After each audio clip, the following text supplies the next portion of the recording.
Hey everyone, welcome to Grounded with John Tester and Maritza Giorgio. How you doing, Senator?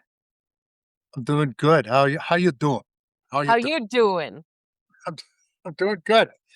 Yeah, we're doing good. My guess is since this is Wednesday morning, afternoon now, Oh you're yeah, it's probably past gonna want to noon. talk. Probably want to talk about yesterday's news. That's my guess. I do. I do want to talk about yesterday's news, but let's first tease who we have as our guest today on the show. You want to do the honors? Yeah, it's a guy that I used to serve with. It's a guy by the name of Senator Reverend Raphael Warnock from the great state of Georgia, and it's good. We've been trying to get Raphael on for a while, so it's Yeah. very good. He's a good guy. He's one of the good guys in the U.S. Senate that does good things for good people, and it was good to have him on. Yeah, We made we it work. We finally made it work. It looks like my stream is a little fuzzy. I don't know why, you guys. I just have really bad service, I think, at my house. I need to figure this out. I don't know. I think the problem is that you're shaking so much. It looks blurry. I mean, it's kind of service, you I'm know. shaking. What are you trying to like say? I'm a drug addict with withdrawals? I think you've probably been nipping too much of the rotten grain, if you know what I mean. So Oh you know. my gosh. Yeah, you know me. All right, let's do some headlines before we play. We just wrapped up because the senators are very busy and running to and from. We don't like to go live with them because other we would have been waiting for some time today. So we recorded it. We just wrapped up. We're going to play it unedited for you here in just a minute. But let's talk about some headlines because holy smokes. It was a good Tuesday night for MAGA Republicans in the primaries.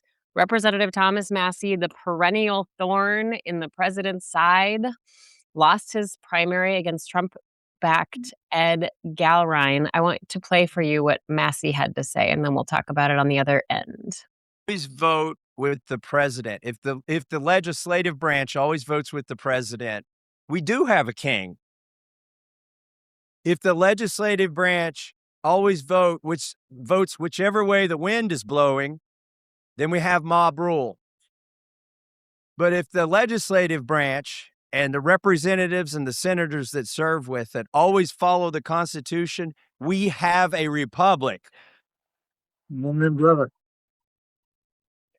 There you go. I mean, what are your thoughts? Are you surprised by that? Well, my thoughts are, look, Massey, most of that we heard about Massey had to do with the Epstein files, and releasing the Epstein files is the right thing to do. And for him to fight for the right thing to do, and because the president didn't want to do the right thing, he gets him defeated by a bunch of people who do exactly what the president wants them to do, whether that's in a voting booth or in Congress. I think it's unfortunate, and it shows that this country is in trouble, quite frankly, and it shows why our allies are looking at us going, we really can't count on you anymore. I mean, which is very dangerous, by the way, dangerous militarily and dangerous economically. So Massey is right. Um, and he's not a flaming eyed liberal. He's a very much a conservative dude that just wants to do the right thing and understands he's not there to represent the president, but to represent his constituents. And that is the problem. And many of them have said it. Many of them have got on national TV and say, I'm not going to vote against the president. He's the one that put me here because he endorsed me. Well, that isn't the way the system is supposed to work. You get elected by a bunch of people that are supposed to be people you live with, and you're supposed to go back and represent their best interest, not the best interest of somebody that lives in the White House. And Okay, so so this was and so that Constitution he talked about is important because quite honestly, all these people out there talk about how important the Constitution is when they've never read it. They need to read it. Go ahead. this all comes after Bill Cassidy lost his primary over the weekend.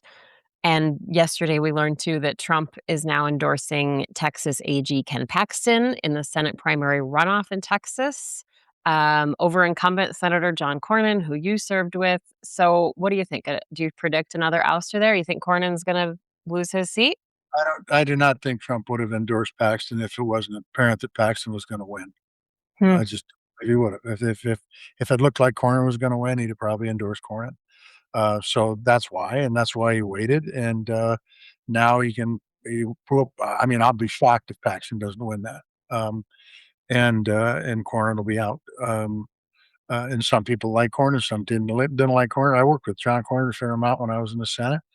Um, We agreed, we disagreed, but often he wasn't somebody who was looking to muck things up. He wanted to try to get things done.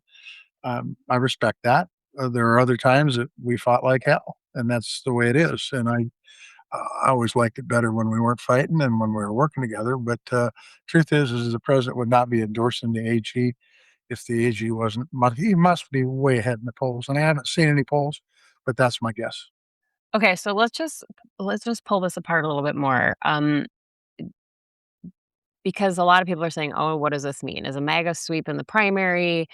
Does that mean a sign of bad things to come in November for Democrats, or would it be beneficial for Democrats in the general election?" Because, there are some things to keep in mind. Independents cannot vote in closed primaries, right? A lot of times, it draws the most extreme of both parties to come out to the polls. And I also think that it's worth mentioning, I heard Tim Miller of the Bulwarks talk about this, that yes, while Thomas Massie lost, he still gained 45% of the vote. It came down to about 10,000 votes at last check here. So, I mean, that's still with all of the money pumped into the most expensive House primary in history, and the president railing on Thomas Massie, he still got 45% of the vote. So, what do you think? Let's analyze this a little bit. Well, I'm gonna stick with Texas. I think what happened to Massey happened because he was wanting to get the Epstein files released. And I don't think he was doing it for political reasons. I think he was doing it because it was the right thing to do. I think if Paxton comes out over Cornyn, this isn't breaking news. I think the Democrats have a better chance of winning Texas, and I think the Republicans know that. By the way, I think they know that in a general election, John Cornyn is a stronger candidate than Ken Paxton is. For all those reasons you just said, by the way, because Paxton's still going to get his probably 30% of the electorate, but that means there's 70% of the electorate that's out there to get for Tallarico. Mhm. And so, yeah, if Paxton wins the primary, I think it absolutely will put Texas in play. I don't think there's any doubt about it. I think it's still in play with Cornyn, but it's in bigger play with Paxton. Fascinating. Yeah, I mean, that's the thing is that, um, while this is considered a win in the primaries, I think you're right. I think that in some states especially, it might not be as big of a draw once we get to the general, depending on the matchup. We talked about Bill Cassidy, how he lost his primary. There's another thing that's going to happen. This is middle of May, June, July, August, September, October, 5 months away, 5.5 months away from uh, the general. I hope price of gas goes down, but I'm going to be shocked if it does. It's more likely to go up. It seems like it's going up about a dime every day anymore. You still got the tariffs that are having their impacts. You still got a whole bunch of bad policy that's coming out of this White House that people are going to realize more and more over the next 5.5 months. So I think there's a lot of races that are going to be in play, quite frankly, a lot of races that were never even talked about a year and a half, 2 years ago that are absolutely no longer leaning Republican, toss up, and some of them are leaning Democrat. We need to get Amy Walter on from the Cook Report because I would I love think to. that'd be great. You got her number? You should get her. I Okay. mean, she'd get to talk to. She's really sharp. I've talked to her. She said she'll come on. We just need to book it. So I will do that. I will Yeah, good. absolutely. Yeah, I will get it done. Um, I wanna say hi to Siobhan and Helena says hi in our chat. Thank you. Hi. Hi, Siobhan. It's great to see you. So, let's talk about Bill Cassidy. He lost that primary over the weekend. It seems he's not gonna let that happen in vain because he yesterday joined the Democrats, the fourth GOP senator to do so, to push forward a measure that would stop the war with Iran or push the president to get congressional authorization to continue. So, this is the eighth time that the Senate has voted on a motion to advance this resolution, but it's the first time it's passed. So now it has to go to the floor of the Senate for a full vote. If it passes there, onto the House. But what do you think? Are we going to see more rebellion in the ranks, especially from members like Cassidy, who are, they're done. They're after this term is up, they're done. Tillis is another one. Daines Let's is just another one. let's just hope the people in Congress do the right thing and the war powers actually either be enacted, so this war would be have the support of Congress, or not, because I think it's really, really important. And so, um, you're talking about Bill Cassidy, and it's been pointed out by you to me that every time I say I serve with some good people on the other side of the aisle, oftentimes people say they're not good people. They wouldn't vote the way they are. I served with Bill Cassidy, not during this second Trump administration, but I served with him for a number of years. I worked with him on the bipartisan infrastructure bill far longer than I had hoped to. Uh, and Bill Cassidy is a decent man, who wants to do the right thing for his constituents. And he ended up losing the primary because he wasn't doing exactly what the White House wanted to do every time. And did he vote the way I'd want him to vote every single time? No, but nobody does that. I mean, just nobody does that. So we shouldn't be passing that test. But in the end, Bill Cassidy is going to continue to do what he thinks is the best for his constituents. And by the way, spending $1 billion a day on a war in Iran that was started by the president and the president alone is not what I would say, and letting the president continue on is not what Congress should be doing. They should be following their constitution and what they need to do, and either pass the War Powers Act or defeat it. And it gives a great message to the president, and it also sends a great message to the American people that Congress isn't just a wall all the time. So I appreciate Bill Cassidy. Um, Tillis is already one that did it. I think it's interesting though that it's the people who uh, their political future is slim and none that are doing it. And then there's a bunch of others that have slim and none political future that still don't have the guts enough to do it. So I just think it's interesting. But the right thing to do here is to have a vote. If you want to vote for it, vote for it. If you want to vote against it, vote against it. But at least have the damn vote. Deb is saying he didn't do what was right for his constituents when it came to approving RFK Jr. And, that is something that has plagued him for sure. And I wonder if he That would is do true, but differently. that's not what beat him. What beat him was the fact that he voted for impeachment, which was the right thing to do. A bunch of people came to the White House to overthrow our government, and now pushed by the president to do that. And Bill Cassidy was a thoughtful Republican. I'm telling you, he was not a bad guy, and he beat a good friend of mine, Mary Landrieu, by the way, to get in the United States Senate. But the bottom line was, he was not a bad person. Okay, let's talk about something that is just it's dominating the headlines. $1.776 billion. This is a new fund connected to a deal to drop a $10 billion Trump lawsuit against his own IRS. Now, a $1.776 billion fund. You get it? 1776. You get that? Oh, I got that. Well, Wow. that's good he was creative. Yeah. So, this fund is to pay people who claim they were mistreated by the federal government.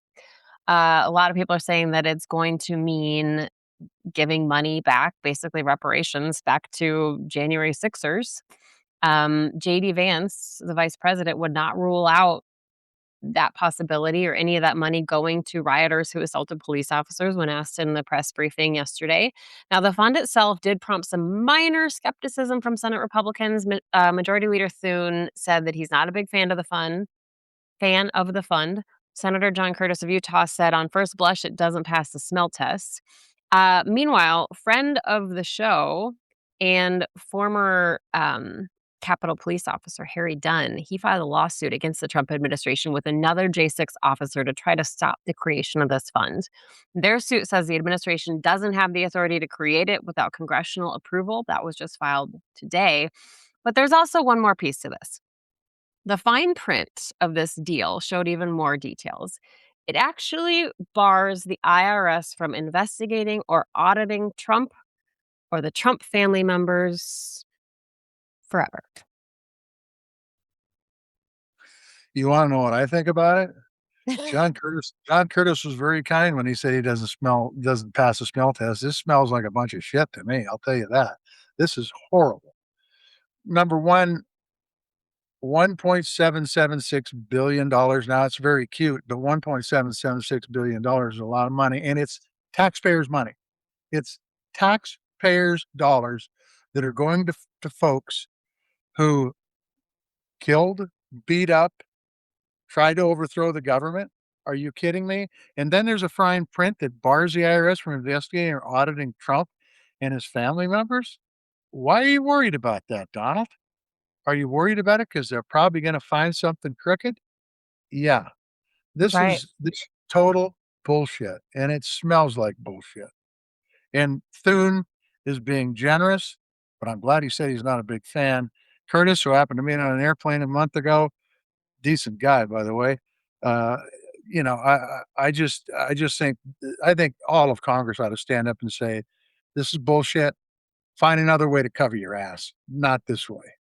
It's pretty wild, and Democrats on the Ways and Means Committee wrote a letter, and I'm gonna put it up here. This, So this be the House Democrats. Yes, go ahead. yes, I'm sorry. House Democrats on the Ways and Means Committee wrote a three-page letter to Treasury Secretary Scott Bessent and Acting AG Todd Blanche, along with the CEO of the IRS. And it starts like this, the very first sentence. The American people and the world just witnessed one of the most brazen acts of public corruption and self dealing in American history. And this letter goes on to ask Bessent to bring a whole lot of documents to his June appearance before that committee. So already people are crying foul and saying, "What is this?" And you make a good point. If there's nothing to find, why do you care if you're audited by the IRS in the future? That's right. And this also gives them, free range to do whatever they want. I mean, if somebody says, "Hey, guess what? You're free. You can do whatever you want. You can cheat on your Yep. tax. No one will ever go after you." Yep. Oh, don't worry about it. They would never cheat on their taxes. Don't worry about that. No. No, this is crazy. This is the whole thing about nobody's above the law stuff that another decision the Supreme Court made that was really bad, and he's just trying to make it happen everywhere for him, his family, and anybody he's ever associated with. Look, he has declared bankruptcy a half a dozen times or more.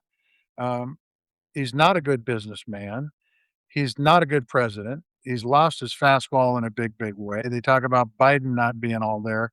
Just take a look at some of the videos right now. I can't imagine what was said to Xi Jinping a week ago, but I'll bet you if we knew, we'd be horrified. Truth is, I bet he played him like a Stradivarius.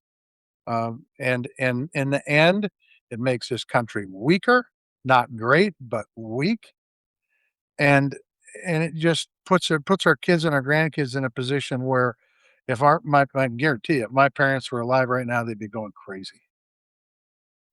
I wish that that was something I meant to ask Senator Warnock, and we just ran out of time. But like, he is the um, pastor, preacher of Ebenezer Baptist Church, where Martin Luther King was the preacher. And I just wonder, everything that's going on today, when you look at redistricting, when you look at all these things, like what Dr. King would think and what so many people before us who've gotten us to this point would think. Our last headline before we play that interview is news that former Democratic Congressman Barney Frank of Massachusetts died at the age of 86. He served in Congress for 32 years. And he was one of the first openly gay members of Congress. And he also was known for championing Wall Street reforms. So, sending our love to his family and loved ones. Yeah, I just want to say a few things about Frank. He served in the House. I got to know him a little bit with the Dodd-Frank uh, banking bill, and I got to see him in front of the banking committee once in particular. I don't know that there was anybody that served in Congress that's ever been smarter. That dude was one smart cat. And if you heard him talk and you heard how he explained things, um, I saw Republicans on the banking committee try to tear him apart, and he would flip the script on them every time because he is just that good. He is just that smart. Very Buttigieg-esque. I'm just telling you, the guy was incredible spokesman, and it didn't matter what he was talking about. If he was talking about banking issues or gay rights or just the Democratic Party in general, he was spot on.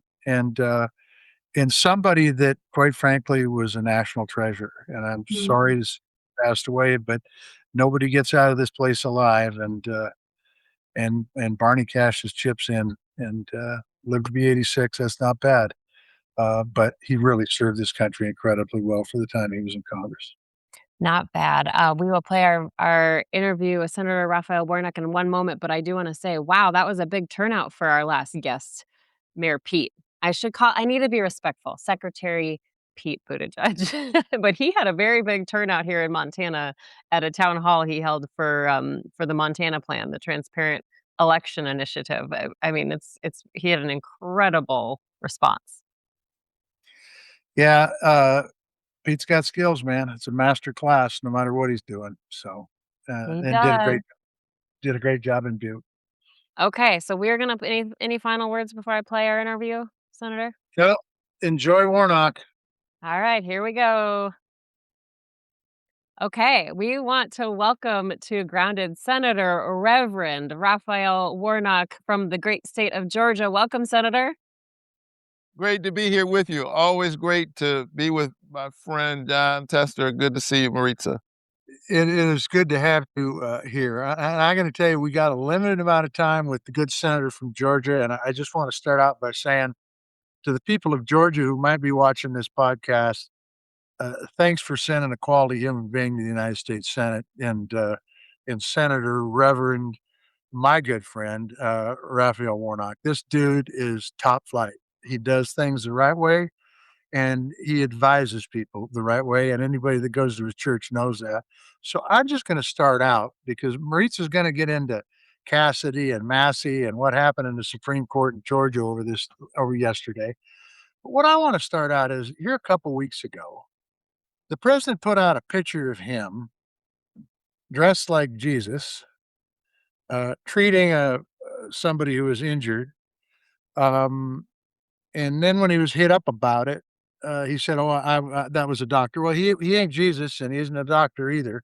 So my question to you is, I think that's from my perspective, and I'm not, I don't go in front of a congregation every Sunday. In fact, anymore, I seldom even am part of the congregation because of what I've witnessed when I was in the U.S. Senate. But so my question for you is, why why hasn't the religious community, Billy Graham's son said, "Oh, this was just fine." I believe it was him that said that. Why isn't the religious community up in arms about this? I mean, this is false god, idolic stuff. Talk to me about it. Tell me why I shouldn't be upset about this. Well, look, I think that it's been clear for a long time that many of these guys they're they name the religion, but it's really their ideology that leads them. It's their politics more than anything else. There's no question this depicting yourself as Jesus. Um, you know, this is who Donald Trump is, and I guess putting his name on buildings wasn't enough. Putting his name on everything that he can find in D.C. that wasn't enough. Now he literally has to depict himself uh, as King of Kings and Lord of and Lord of Lords. This is who Donald Trump is.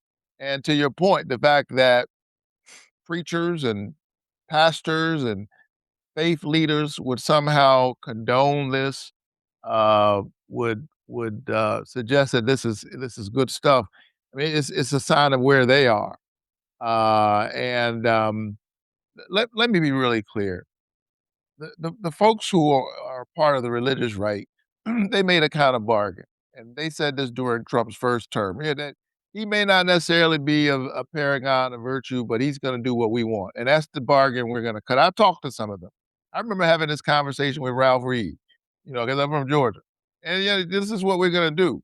But they've gone way beyond that, and they're trying to make him the second coming. That somehow he is the answer to prayers for humanity and that he is a person of faith. Give me a break. Let's be really clear. Donald Trump doesn't believe in anything. He doesn't believe in anything. That's just not who he is. He believes in his own self-enrichment and his own self-aggrandizement. And it's really deeply insulting for folks to pretend like this is a man of faith. He has contempt for the faith. And I believe that late at night, he's laughing at the faith leaders who are around him because they too are just, collateral damage in what is his own project. And his project is Donald Trump. Senator, I want to just keep pulling on that thread a little bit. I happen to have the privilege of hearing you preach at your church in 2023. And it was an experience I'll never forget. And if, for those people who don't know, you are the pastor at Ebenezer Baptist, the same church that Dr. Martin Luther King Jr. was also a pastor. And we know that Dr. King was so instrumental in the passage of the 1965 Voting Rights Act, which the Supreme Court just weakened dramatically with the Louisiana redistricting case. So I would love to get your thoughts, not only as your role as a senator, but also as a Black man in the South and the inheritor of the church where Martin Luther King was once a co-pastor of. What is happening? Well, I often say that a vote is a kind of prayer for the world we desire for ourselves and for our children. And our prayers are stronger when we pray together. The Supreme Court uh, has made decisions that mitigate against our ability to engage in these civic prayers, or what we call voting. And we shouldn't underestimate this. It's hard, really, to overstate this how devastating and massive this decision, the Calais decision, will be on our electoral program. They have literally turned the clock all the way back, and we could literally look up and see a Congress in terms of racial makeup that looks more like the Congress of the 1950s. That is where we are, and I just want to be really clear. I'm furious with the Roberts Court. And we should be clear about what's going on here. John Roberts has never been a fan of the Voting Rights Act. He was a young lawyer, a brilliant young lawyer in the Reagan Justice Department, arguing against this idea that intent ought to be taken into consideration. He's never liked this, and so he's been asking the question, well, why do we need to do this? He's been asking that since the early. He was asking that question in the 1980s, just a few years after the voting rights law was passed. He doesn't believe in it. And patiently, he finally got an opportunity in Shelby versus Holder in 2013. Remember, that's when they dismantled Section 5, which was the old formula for voting rights. And he said, there's been change in the world. But let me tell you what's happened since they dismantled Section 5 in 2013, because it's easy to miss this when you're looking at my Black face sitting in the United States Senate. That shows progress. And America's always had a complicated story. Here's the other side of that reality. The racial gap in voter turnout since 2013 has grown. That gap between white voter turnout, Black voter turnout has actually grown since Shelby versus Holder. And here's the thing, it's grown twice as fast in the states that used to be under pre-clearance, but are no longer under pre-clearance. In the words of Ginsburg at the time in her dissent, it's like removing your umbrella in a rainstorm because you're not getting wet. They removed that umbrella in the very states that used to discriminate against Black people. Guess what? Surprise, surprise. They wasted no time. Literally, after that decision in 2013, and after this decision we saw 2 weeks ago, within hours, they began to play with the lines and to diminish the impact of citizens to be able to decide who will represent them. Uh, this is a 911 emergency in our electoral system.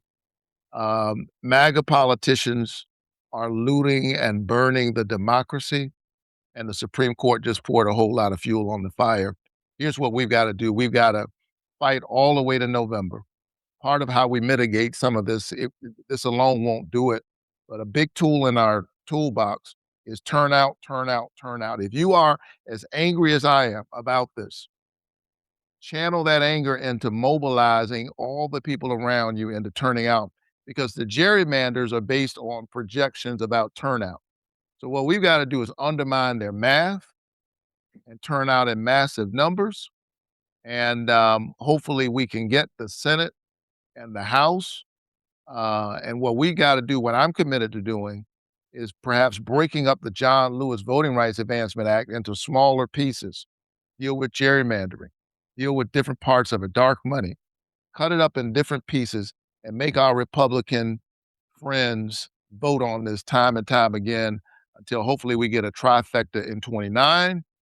And if we, with a Democratic president and a Democratic House and Senate, Democrats had better pass voting rights, no matter what we have to do in order to get it done. 100% correct. Um, we've seen what's happened in some of the primaries. We'll get to that in a minute. What are your predictions for 26 in the House and the Senate? Truthfully, if you were going to make the call today, and we know what's happened in the last year and a half, and most of it has not been good, certainly hasn't lived up to the promises that the president made when he was running, as far as reducing costs or not getting into wars, or and then doing things like tearing down the White House and giving big tax breaks to the billionaires and all that garbage. What do you think is going to happen in the House? What do you think is going to happen in the Senate? Well, I can tell you that I feel a lot better now than I did a year ago, but I don't feel as good as I did a month ago prior to the Calais decision. Um, Look, the president knows that his policies are not working, or they're not popular, is what he knows, but they're not working. The American people are not buying what he's selling. He ran on making people's costs affordable, and all he's done is drive up their costs since day one. I mean, he literally has the most regressive tax in place that we've ever seen. When you put a tariff, across the board tariff on everything, call it what it is. It's a tax, and it's a regressive tax because it's going to disproportionately hurt everyday people. People who don't have a whole bunch of disposable income.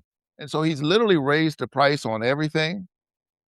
He declared war against Iran, this illegal war, without uh, coming to Congress, which is driving up gas prices.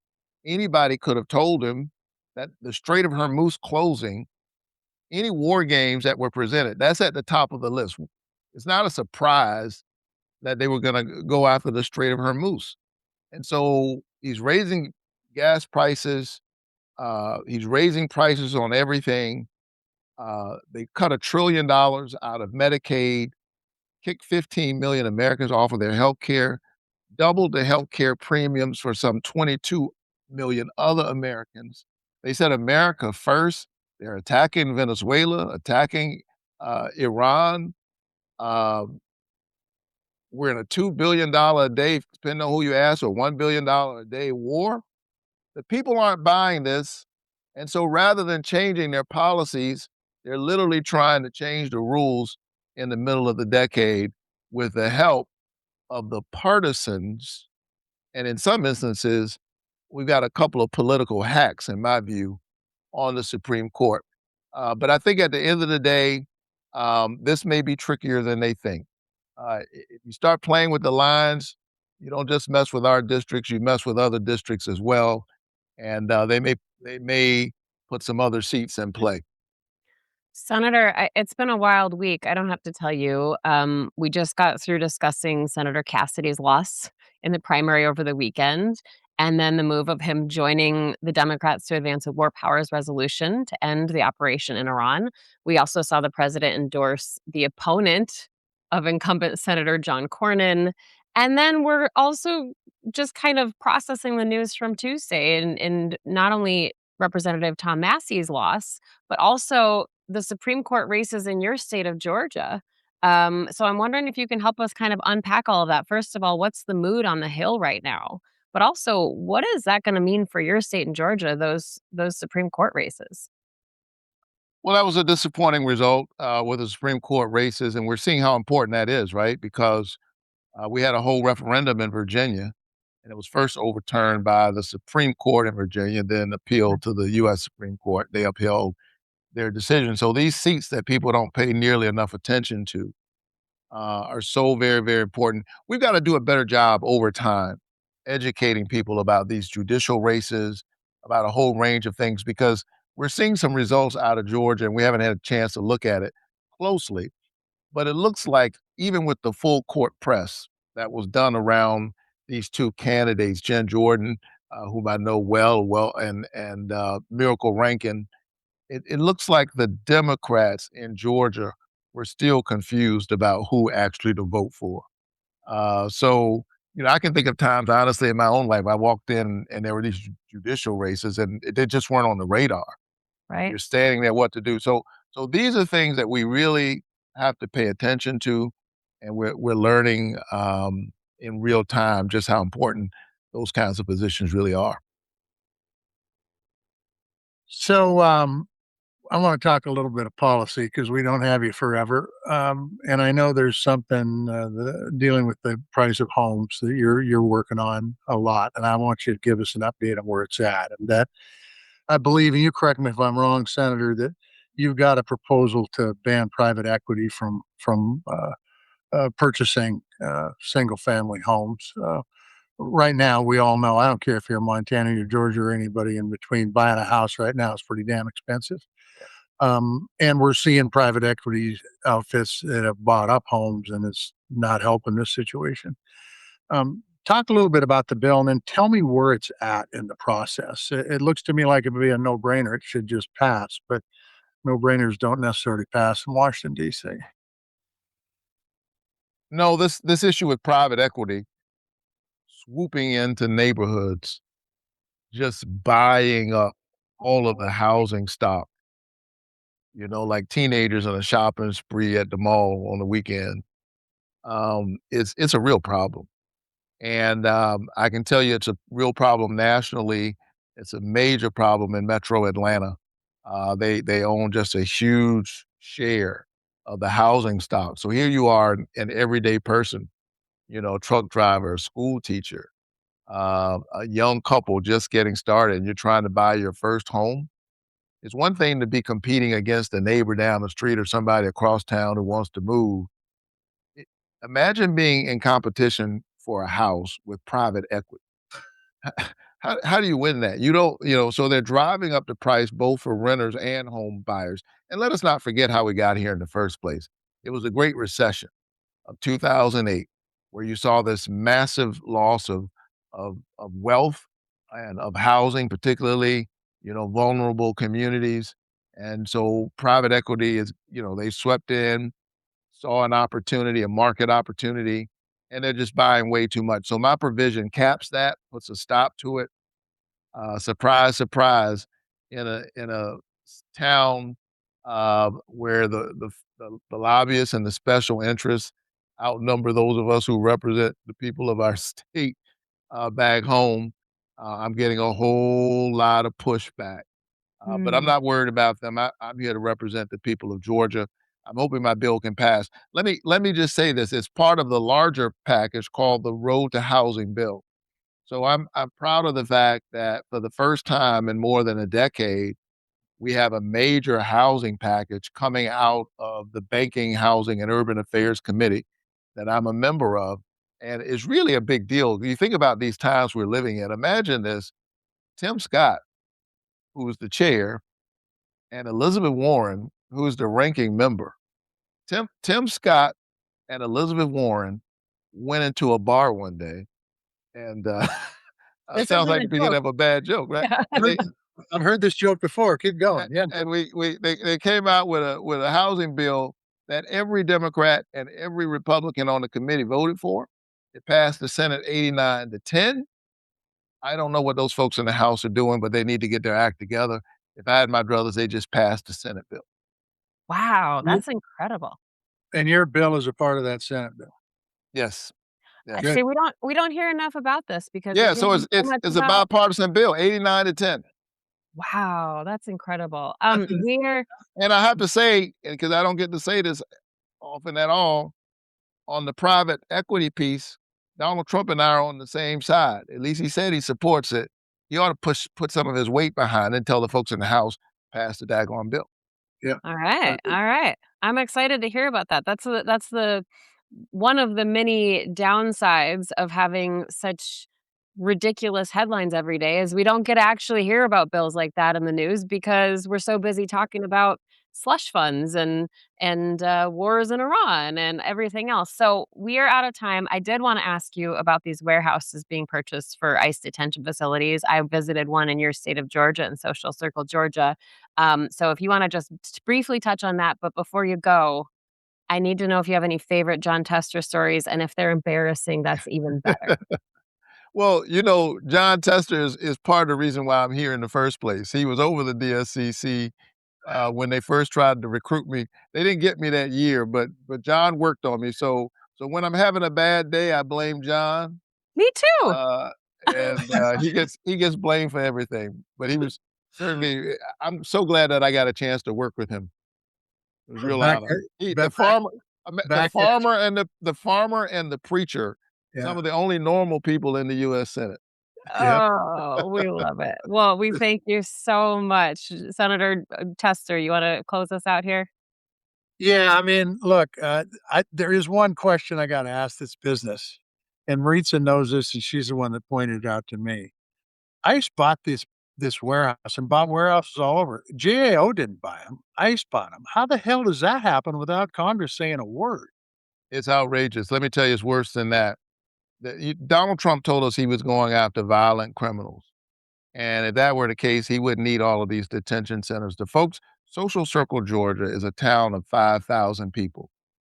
The mayor of Social Circle, Georgia, woke up one day and he learned that the size of his town was about to be tripled, Mhm. that the federal government had purchased a 10,000 bed or warehouse in his town that he intended to turn into a 10,000 bed detention center. The mayor learned about this by reading it in the Washington Post. They don't have the infrastructure to absorb this. They took me down. I went to see them. They showed me the water treatment facility in Social Circle, Georgia, their water supply. They literally cannot handle this facility. They're at capacity for the 5,000 in their town. And can I tell you that the folks in Social Circle, Georgia, more of them voted for Trump than voted for me. It's a red district, but it doesn't matter to me. I promised all the people of Georgia that I would walk with them even as I work for them. They voted for Donald Trump. They didn't vote for this. And I think it was important for me to show up on their behalf, and I'll do it again and again. But think about this. I'm concerned about that little town, but I'm also concerned about the implications both for the immigrant community and the larger community. I have worked on mass incarceration for years. It's been something I've been very focused on. And what worries me is that finally, after 40 years of building the American carceral state, through which the United States warehouses more people in prison than any nation on the planet, more than China, more than North Korea, any nation whose human rights records we deplore. We got more people in prison here. We warehouse 25% of the world's prisoners, and we're 4% of the world's population. I am afraid that it's first going to be the immigrants, and that is tragic. We're putting people in warehouses that look like 21st century slave ships. Yeah. And what I know from experience as a black man is that my community's next. They don't when you build a dog, if you got a dog that big, it's gotta eat. And, I think we may be witnessing with ICE, which is an overgrown, unaccountable paramilitary force, and these warehouses and this fascist ideology with its unabashed racism as a part of it and bigotry. This is a moral moment in our country, and we must stand up and fight for the best in the American ideals with all of our might. Our children deserve no less. And I can assure everybody that's listening to this podcast that Raphael Warnock, the good Senator Reverend Raphael Warnock, will be leading that charge, fighting for the right things. Thanks for being on, Raphael. So great to see you. Thanks. Take care. Thank you. Thank you, Senator. So, did you hear that? He blames you for everything when he's having a bad day, and so do I. It's the only thing you have in common with Raphael Warnock. Oh, Okay. All right. It's the only thing. that is Uh, a burn. Oh, that is an insult. that's a big burn. And I'm glad you picked up on it. Look, I got to serve with some great people in the United States Senate, and Raphael Warnock is right there. He's just really, really, really a good man. You can see why the guy is runs one of the top churches in the United States, one of the most renowned churches in the United Yeah, States for sure. And you've been there, I have not. Although they do live stream they do. his uh, his uh, his sermons, so we might have to do that one of these days. But I was down there a few years ago, uh, and got to see some of the folks that are in his congregation, and got to see the kind of love they have for him as their pastor. And it's pretty amazing. And by the way, got to read about the history of Martin Luther King, and some of the fantastic stuff that he did down there for the people. And so it's good. It's good to have Yell on, and I'm glad he was able to take some time out of his busy schedule to be with us. Yeah, he said he's never been to Montana, so we need to get him up here. Um, I will Well, tell you. he's never really lived then if he hasn't been to Montana. I mean, Right, let's change his life for the better. right, Let's that's change his right. life for the better. So, I went to in early 2023, I went to, that church. It was my very first time. I was down there in Atlanta for the first time, and I met a friend. My friend Greg and I went to this service, and I didn't know what to expect, but even just to, like, be in that neighborhood where Martin Luther King not only was born and grew up, but then preached, and to go into the old church and then just kind of imagine what it was like. And they have preserved that whole neighborhood, and it still looks like it looked in that time period when he was preaching. And to go to like here, to go to the new version, the new iteration of Ebenezer Baptist, and to see Senator Raphael Warnock take the stage. He just I mean, it was really one of those moments that I'll never forget, and the sermon was all about that higher calling to service, and he talked about Martin Luther King and the path that it took for him to just keep going and keep going and keep going, even when his family was worried and scared for his safety, that, he had this higher calling and higher purpose to serve and give back, and it was just truly an inspiring thing. And if you have not heard the great senator from Georgia, preach, I highly recommend that live stream because it really was an unbelievable day. Well, I have not heard him preach from the altar, but I have heard him preach in caucus and in smaller meetings that I've been in. The dude's got skills. I'm going to tell you. Ooh, He understands the English language really well, and is able to put words together in ways that really drive home points. He's incredibly skilled porter. I'll just tell you that. Amazing, and you can amazing. see why he was elevated to the position he is within the church. There's no doubt about it. Yeah, but he didn't give us any embarrassing John Tester stories, so that's a bummer. Well, I mean, he's a minister. He doesn't do Mhm. that stuff. He doesn't embarrass good people like me. I mean, that just doesn't make any. That doesn't do him any good. It doesn't get more people sitting in the pews. It doesn't. That's right. That's right. Anything else you wanna talk about? I do have something I wanna bring up with you. Uh oh. You know, you're not running for office right now, correct? Right? You're pretty astute. No, I'm not. People they are really bringing you into a lot of these races that we are seeing, especially in Montana. I'm hearing your name being thrown around everywhere, even in districts I don't live in. Like, what? Why? What's going on? I don't know, and I haven't seen it myself, but I will tell you, if my name's being brought up, that means they're not focused on who they're running against. Uh, and if they're not focused on who they're running against and who has the best chance of winning in these races, then they're wasting their time and they shouldn't be running. Quite frankly, they're wasting their time, they're wasting people's money, and they're giving folks false hope because they're going to get their ass kicked in November if they don't wake up and focus on what the issues are. And by the way, the issue ain't me. As you so astutely pointed out, I ain't running for anything. And all these conspiracy ideas that people have out there, they need to get off the drugs and get back to reality because uh, that kind of shit ain't happening. But I'll tell you what is happening, and that is the Democrats continue their circular firing squad, and the Republicans are gonna mop up on them in November.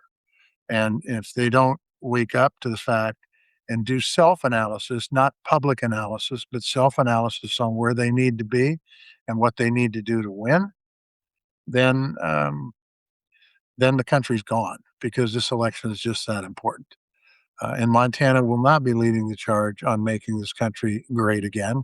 We'll be leading the charge on empowering Trump's policies again, which I think would be a huge mistake. And if you want proof of that, just take a look at the tariffs, or take a look at the war in Iran, or take a look at tearing down half the White House, or take a look at what he's done to healthcare costs. Take a look at what he's done to the country. That's it. So you're not part of some big grand scheme pulling strings right now? I am a part of a big grand scheme that's hoping we get some rain so we can cut a crop this summer. That's a part of the grand scheme I'm a part of. Well, Now, good. I am not part of any grand scheme on any of that garbage that I've been told about on the internet. And unfortunately, I'm not going to waste my time watching it because anybody who puts that kind of crap out of that is partially touched in the head, in my opinion. Stick with the facts, deal with the facts, don't deal with bullshit. That's advice from a farmer. There you go, and more rain. We need more rain. Always, always, but once again, we'll probably get it in the hopefully we have a harvest this year. Last year we had I think our wettest month was August, for Christ's sakes. Okay, so hold on. If you Yes. don't get rain, you don't have a harvest. Yeah. Like, what does that mean? Means the American taxpayer is gonna be paying a bunch of disaster dollars out. What does it mean for food security? Does not help food security and does not help the viability of rural communities, certainly doesn't help the viability of family farms. A lot of folks are gonna go broke because of these tariffs and increased fuel costs and energy costs, and a drought would just drive another nail in that coffin. Well, okay, we need rain. Here you go. We need rain. Let me see your hat. Indiana needs to send us some of theirs. My daughter said they got 3 inches of rain yesterday, for God's sakes. See, it Uh, rained at my house a lot in the last few can days. you read that? I can't read it, but Is it's it just RY timber yeah, or it's Rye? just the ROA timber, yeah, which they cut trees and make 2x6s, which is a good thing. I like the green trees. That's a nice looking hat. It's actually a very look at this. I want you to notice. See that? Huh? Oh, you got a Yeah, different. that's called a haircut, man. I went and saw the barber yesterday, and I think she wanted to charge me triple because it's been that long since I've been in the seat. I think that's fair. I think that's fair. It's more work for Probably her. would've She didn't say anything. I was just trying to read her mind. Yeah, yeah, you're good at But that. her granddad was my barber for a good many years till he passed away, and I would come in after wearing a hat with my hair down like that. He'd rip me up, and I'm always afraid that Megan's gonna beat me up too, but she hasn't yet. So, Oh, thanks, Megan. Thanks for keeping him sharp. I sent John Tester a TikTok video earlier today of a woman talking about how good he looks on TV. So, and I don't even Megan, think she wasn't wearing glasses either, was she? So if you I don't. keep people with impaired vision, they think I look pretty good. So that's Yeah, good. that's right. That's right. Okay, well, we want to thank so much Senator Reverend Raphael Warnock for joining us here on Grounded. We have tomorrow on Thursday our interview with the actor Ben McKenzie, who is talking a whole lot about crypto, and he has a new documentary out. It's really wonderful. It's called Everyone is Lying to You for Money. So we are going to talk to him on Thursday, and I will give you a hint. There is a surprise face in this documentary that I was not expecting. I'm not gonna say who it is, but I was watching it and I went, "Oh my gosh, no way is he in this movie." So, we'll touch on that in that episode. There's a tease for you. I can't wait. I can't wait to see Frankenstein and a crypto movie. This will be fun. All right. All right. Thank you again. Thanks to all of you, our listeners. You can find us on Substack, Blue Sky, Instagram, YouTube. You can shoot us an email at groundedpcast@gmail.com. And we want to thank Pearl Jam for letting us use their music, and we'll see you soon. Tally ho.